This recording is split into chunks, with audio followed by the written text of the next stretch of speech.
मैं अपने ब्लेसिंग्स जो है उनको काउंट करूँ, जिनके लिए मैं बहुत थैंकफुल हूँ, उनको थैंक्स करूँ। कुछ समय मैंने ऐसा भी बिताया था जब मैं रोज़ किसी न किसी को लेटर लिखता था, ईमेल लिखता था कि आज मैं क्यों थैंक्सफुल कर रहा हूँ किसी के लिए। ये बहुत अच्छा रहता था मेरे लिए।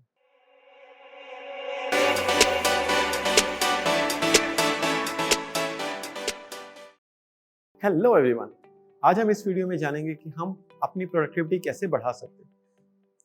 पहले भाग में हम जानेंगे कि हम क्या कर सकते हैं जिससे हमारे प्रोजेक्ट्स जो हैं समय पे फिनिश हों और अच्छे से फिनिश हो, और दूसरा रोज हम कैसे काम कर सकते हैं जिससे हम अपनी वैल्यू क्रिएट कर सकें, अपने आप को और वैल्यूएबल बना सकें। क्यों हम अपने आप को वैल्यूएबल बनाना चाहते हैं?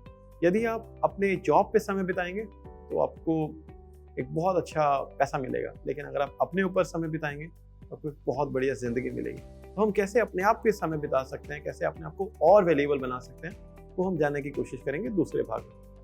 पहले भाग में आइए जानते हैं इस वीडियो के कि कैसे हम प्रोजेक्ट्स जो हैं, हमारे जो भी कुछ काम हैं, उनको समय पर समाप्त कर सकते हैं और अच्छे से समाप्त कर सकते हैं। वो काम कुछ भी हो सकता है, चाहे वो एक पुस्तक लिखना एक काम हो सकता है, घर में सफाई करवाना, घर में काम करवाना, या अपने ऑफिस में एक प्रोजेक्ट हो सकता है। जो भी प्रोजेक्ट आप समझें, चाहे वो प्रोजेक्ट एक नई स्किल सीखने का है, या फिर वो प्रोजेक्ट एक नया कुछ क्रिएट करने का है, या फिर वो प्रोजेक्ट किसी और को सिखाने का है, या फिर कोई वो प्रोजेक्ट आपने एक अपने बिजनेस का एक प्रोजेक्ट का एक छोटा पार्ट भी पूरा कर रहे हैं, तब भी वो हो सकता है। कैसे कर सकते हैं आप सारे प्रोजेक्ट समय पे अच्छे से पूरे? आइए हम जानते हैं। ठीक है, यदि हम कोई प्रोजेक्ट पूरा करें, मैं उदाहरण पे ले सकता हूँ कि जब मैंने अपनी पुस्तक लिखी थी, उसमें बहुत 440 पेज की पुस्तक है ब्लॉकचेन की। 2 पहले भी लिख चुका हूँ मैं किताब। जब वो 440 पेज लिखने होते हैं, तो एक तो कंटेंट लिखना होता है, उसमें डायग्राम्स बनाने होते हैं, उसके लास्ट की एक्सरसाइज होती है, कवर पेज है, प्रीफेस, इंट्रो, आउटरो, बहुत कुछ होता है उसमें लिखने के लिए। इंट्रोडक्टरी चैप्टर्स लिखने होते हैं हमें, और लास्ट में हमें अपने बारे में, अपने क्या जाना कंक्लूजन, उसके बारे में रेफरेंसेस देने होते हैं लास्ट में। And there are lot many things, बहुत कुछ हमें कुछ करना होता है। फॉर एग्जांपल, जब मैंने बुक लिखी है तो मैंने खुद अपनी बुक पब्लिश की है। अब उस बुक को पब्लिश करने के लिए जब मैं अमेजॉन KDP पे जाता हूँ, किंडल डायरेक्ट पब्लिशिंग पे, तो उस समय भी मुझे उस पे ध्यान रखना होता है कि एक पूरा फॉर्मेट है, एक पूरा स्ट्रक्चर है जिसमें पूरी बुक लिख के सबमिट होगी वहाँ पे और अपलोड होगी और आप खरीद सकते हैं उसको। अब इस पूरे अफेयर में हमें कैसे समझना है कि हम टाइम पे पूरा कर सकें। पहली बात कि जो जो टास्क हैं वो आपने लिखे, तो मैंने भी लिखे थे उसमें कि हाँ, ये सब क्रिएट करना है, ये सब डायग्राम बनाने हैं, ये सब क्वेश्चंस लिखने हैं, और बहुत कुछ कवर पेज बनाना है इस सब। और इन सबको अगर मैं सारा खुद करूँगा तो बहुत ज़्यादा समय लगेगा। एक पुस्तक में लिख रहा हूँ, एक किताब मैग्निफिसेंट हेल्थ, 1 साल से ऊपर हो चुका है, फिनिश नहीं हो रही है। लेकिन ये वाली किताब लेस देन 2 मंथ्स में फिनिश हो गई थी। 2 महीने से भी मुझे कम लगी इस किताब को शुरू से लेके लास्ट तक लिख के लॉन्च करने में। ऐसा क्यों? क्योंकि इस पूरे प्रोजेक्ट में मैंने डिफाइन किया था मुझे क्या क्या काम करने हैं।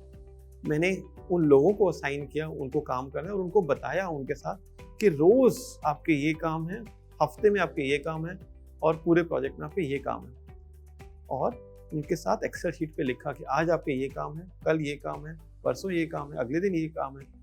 एक डिफाइंड मेजरेबल आउटकम की तरह मैंने उनको डिफाइन किया, और एक अकाउंटेबिलिटी पार्टनर भी असाइन था उनके साथ, जो चेक कर रहा था कि जो भी आपके काम है, दूसरा अकाउंटेबिलिटी पार्टनर वेरीफाई कर रहा है। सिर्फ काम करने में हो सकता है आपको 4 घंटे लगे हों, लेकिन वो काम हुआ है या नहीं हुआ है, उस इंडिकेटर पे जो कि आपको मेक श्योर करता है, जो आप डिजर्व करते हैं उस प्रोजेक्ट को पूरा करने के लिए, वो 4 घंटे के टास्क को वो आप इजीली बता सकते हैं, ये लिखा कि नहीं लिखा है, ये डायग्राम बनाए कि नहीं बनाए, इतना ही।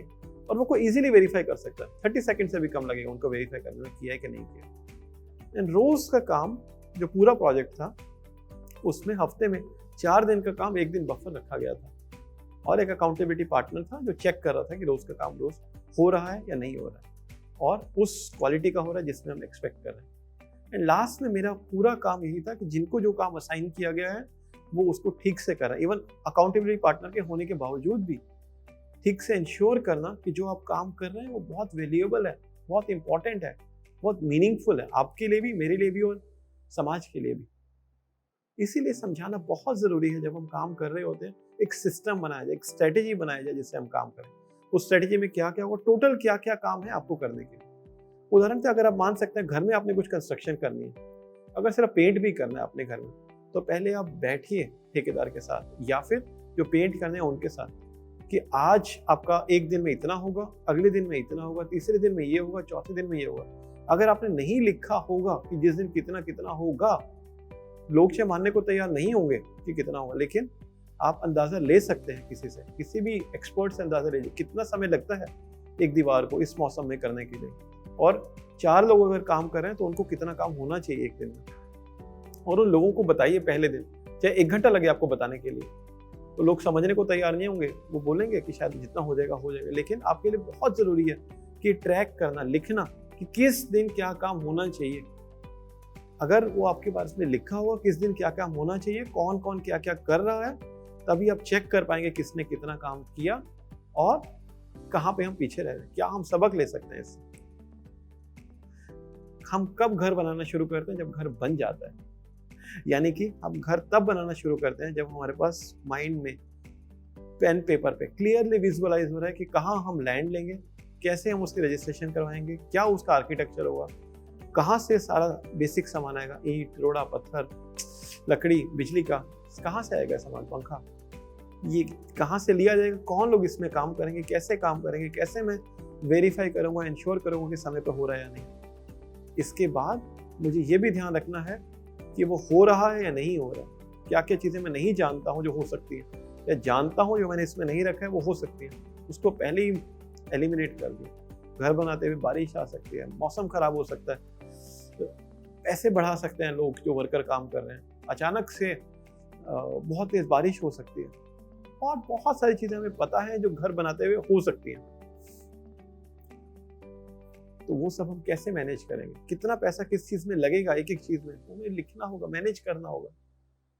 अगर हमारे पास ट्रैकिंग ही नहीं है किसी चीज़ की, हमने चेक ही नहीं कर रहे हैं, कि प्लान ही नहीं बनाया है, तो वो कभी हम उसको इम्प्रूव नहीं कर पाएंगे, शायद पूरा भी नहीं कर पाएंगे उस समय निर्धारित में।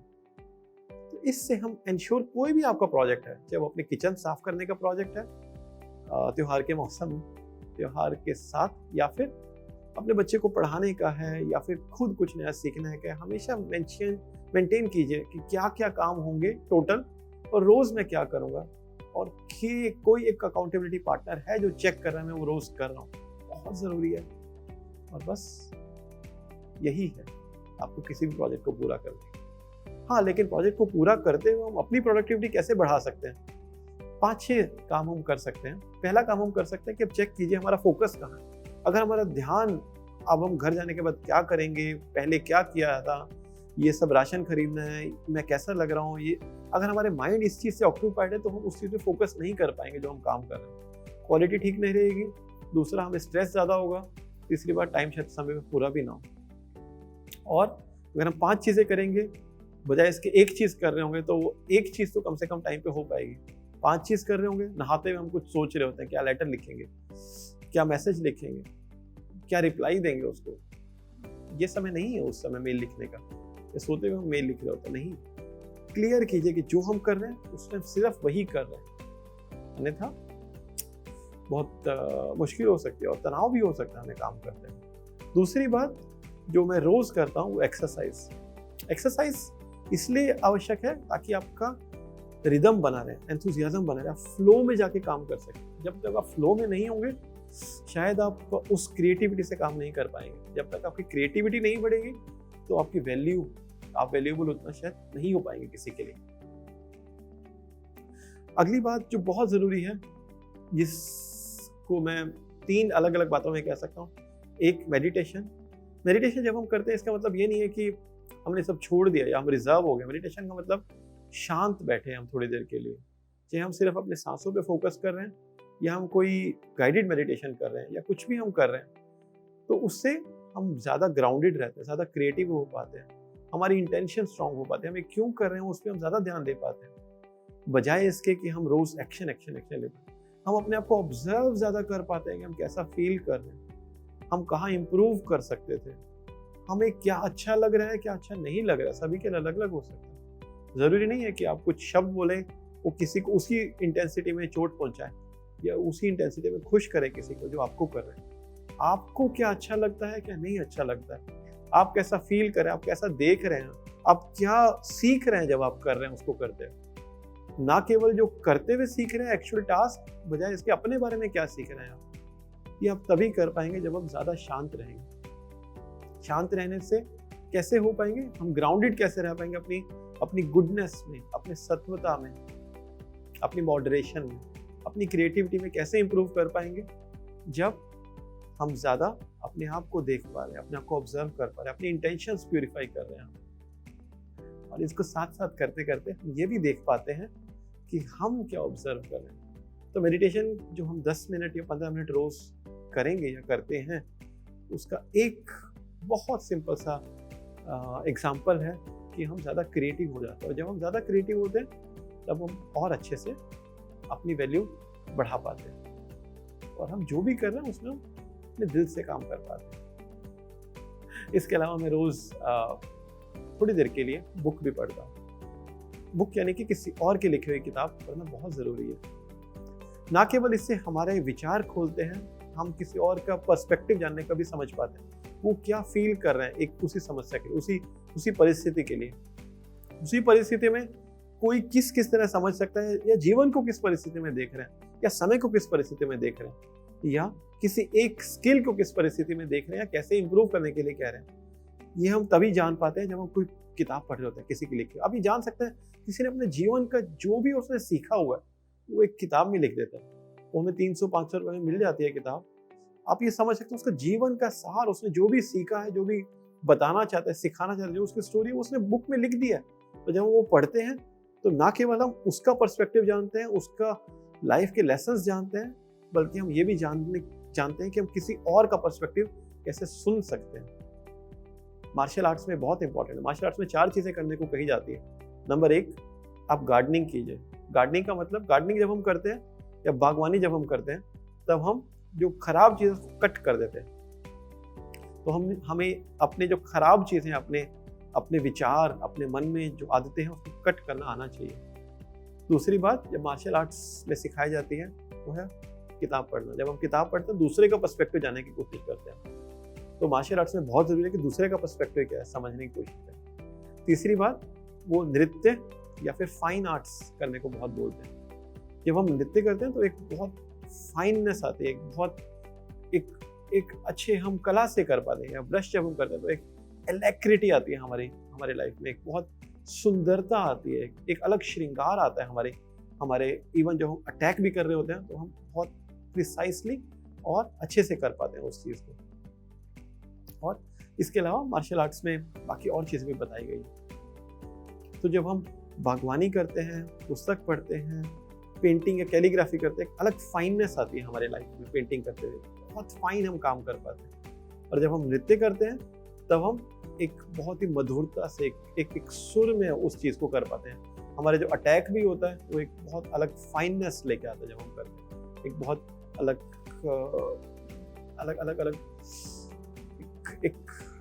एक सुंदरता लेके आता है जब हम काम करते हैं उस चीज़ को, कुछ भी करते हैं। इसीलिए मैं भी पुस्तक बहुत ज़रूर पढ़ता हूँ रोज़, ताकि मैं दूसरे का पर्सपेक्टिव जान सकूँ, दुनिया में और विचार और अच्छे से ले सकूँ जिस भी विषय में मैं पढ़ रहा हूँ, ताकि मैं अपनी क्रिएटिविटी बढ़ा सकूँ और किसी और के लिए वैल्यूएबल बन सकूँ। मैं जर्नलिंग करता हूँ। जर्नलिंग का मतलब है कि दिन में मेरा जैसा भी दिन गया, मेरी क्या इनसाइट्स थी उसमें, क्या सीखा मैंने उसमें से, क्या मेरे ब्रेकडाउन्स थे, कहाँ मैं हार गया था या उस परिस्थिति में उस तरह मैं नहीं कर पाया जब मैं कर पाता। ये मेरे ब्रेकडाउन्स हैं। क्या मेरे ब्रेक थ्रूज रहे, क्या मेरे को वाओ, तो क्या मैं बहुत कुछ अच्छा अचीव किया मैंने। तो ये 3 चीज़ें मैं रोज़ मेजर करता हूँ कि पिछले दिन या आज शाम को पूरे दिन में मैंने क्या सीखा, क्या मैं अच्छे से नहीं कर पाया, या फिर क्या बहुत बढ़िया रहा। तो breakdowns, breakthroughs, insights journaling करना बहुत फ़ायदेमंद रहा मेरे लिए। क्या लेसन्स रहे रोज़ के रोज़ सीखते जाते हैं इसके लिखे। अदरवाइज लाइफ तो ऑटो मोड में चल रहेगी, नहीं तो जो भी मैं कर रहा हूँ, जो भी मैं सुन रहा हूँ, ऐसी चलती जाती है। नहीं, जब हम सीखेंगे नहीं क्या हमने ठीक किया, क्या गलत किया, किस वजह से हम बीमार पड़े, किस वजह से हमने जो अचीव किया वो किया, क्या हमने जब हम इमोशनली डाउन फील किया तो क्यों हमने फील किया वो, या एटलीस्ट एक्नॉलेज तो कीजिए हमने वो डाउन फील किया। किसी के ऊपर हम डिपेंडेंट है, किसी और एम्प्लॉय के ऊपर, पर्सन के ऊपर, उसने समय पे नहीं किया, हमारी क्या लर्निंग थी। चेस एक बहुत ब्यूटीफुल गेम है, इसमें अगर आप हार भी जाते हैं तो आप किसी और को ब्लेम नहीं कर सकते। कभी ना कभी पूरे चेस के किसी पूरे टाइम में, अगर वो 20 मूव की चेस थी आपके टाइम पे, तो आपने किसी ना किसी एक 20 मूव में कुछ ना कुछ गलती जरूर की होगी। तो आप जब रोज को अपनी लाइफ को ऑब्जर्व करते हैं एज अ थर्ड पर्सन, देखते हैं कि क्या इस बंदे ने किया था, जो कि मैं भी दुबई था उस दिन पे जब मैं कर रहा था, तो क्या मैं गलत किया, क्या सही किया, क्या सीखा मैंने उसमें। रोज के लेसन रोज लेना बहुत जरूरी है, और जब हम ये करते हैं बहुत सीखते हैं रोज के रोज। और इसके अलावा रोज जो मेरी अफर्मेशंस है, अफर्मेशंस मैं लिखता हूँ, I am feeling happy and blessed कि मैंने 1 करोड़ लोगों की लाइफ सुधारी है। आज 2025 31 दिसंबर है, तो उस फ्लो में मैं रहता हूँ, उस वाइब्रेशंस को मैं एक्सपीरियंस कर पाता हूँ। जब भी मैं क्लास में जा रहा हूँ तो मैं अपनी इंटेंशंस को प्यूरिफाई करता हूँ कि मैं क्यों जा रहा हूँ, यहाँ पे मैं किस लिए जा रहा हूँ। तो जब हमारी इंटेंशंस प्योर होंगी तो जब हम एक्शंस करेंगे उसमें अलग मधुरता आती है। तो ये 6 चीज़ें मैं रोज करता हूँ। नंबर 1, सबसे पहले कि मैं एक्सरसाइज करता हूँ। नंबर 2, कि जब मैं मेडिटेशन करता हूँ। नंबर 3, डेली मैं बुक पढ़ता हूँ। नंबर 4, मैं एफर्मेशंस लिखता हूँ। नंबर 5, जर्नलिंग करता हूँ। इसके अलावा जब भी दिन स्टार्ट होता है तो उस समय बहुत ज़रूरी है हमारे लिए और मेरे लिए भी कि मैं अपने ब्लेसिंग्स जो है उनको काउंट करूँ, जिनके लिए मैं बहुत थैंकफुल हूँ, उनको थैंक्स करूँ।